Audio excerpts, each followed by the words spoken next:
मध्य प्रदेश में शिवराज सरकार के मंत्रिमंडल में रीवा संभाग की उपेक्षा चर्चा का विषय बन गया है। जहां एक और आम लोग इसे विंध्य की राजधानी यानी रीवा का अपमान बता रहे हैं, वहीं राजनीतिक हलकों में भी चर्चाएं गर्म है। अकेले रीवा जिले में मंत्री पद के 5 दावेदारों को निराशा हाथ लगी है, जबकि सीधी और सिंगरौली जिले को भी मंत्रिमंडल में कोई तवज्जो नहीं दी गई है। आइए देखते हैं शिवराज सरकार के मंत्रिमंडल विस्तार में रीवा की उपेक्षा की एक रिपोर्ट। दिल्ली से लेकर भोपाल तक चल रहे महामंथन के बाद आखिरकार आज शिवराज सरकार में राज्य और कैबिनेट मिलाकर कुल 28 मंत्रियों ने शपथ लिया। लेकिन 28 मंत्रियों में रीवा जिले से किसी भी विधायक का नाम सामने नहीं आया। वहीं सीधी और सिंगरौली जिले भी मंत्रियों की सूची से बाहर दिखे। रीवा संभाग की बात करें तो केवल सतना जिले के अमरपाटन विधायक रामखिलावन पटेल को राज्य मंत्री पद की शपथ दिलाई गई। मंत्रिमंडल के विस्तार की सूची जैसे ही लोगों के सामने आई, सोशल मीडिया के साथ साथ फोन कॉल्स और व्हाट्सएप में विंध्य क्षेत्र की उपेक्षा की चर्चा आम हो गई। सूची से कई लोग हतप्रभ रह गए। राजनीतिक पंडितों के गणित फेल हो गए और इस खबर की पुष्टि के लिए लोग फोन मिलाने लगे।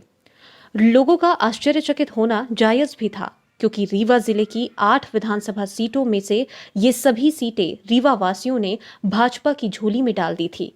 और यही वह इलाका था जहां 2018 के विधानसभा चुनाव में भारतीय जनता पार्टी को सबसे ज्यादा सीटें मिली तथा वह कांग्रेस के साथ कांटे की टक्कर में दिखाई दी।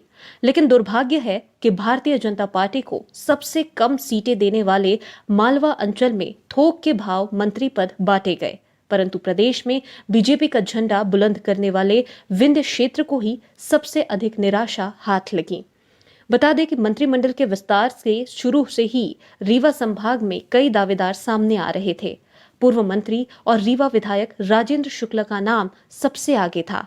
इसके साथ ही रीवा के देवतालाब विधायक गिरीश गौतम, गुड़ विधायक नागेंद्र सिंह और सिरमौर विधायक दिव्यराज सिंह, मनगवा विधायक पंचूलाल प्रजापति का नाम भी लिया जा रहा था।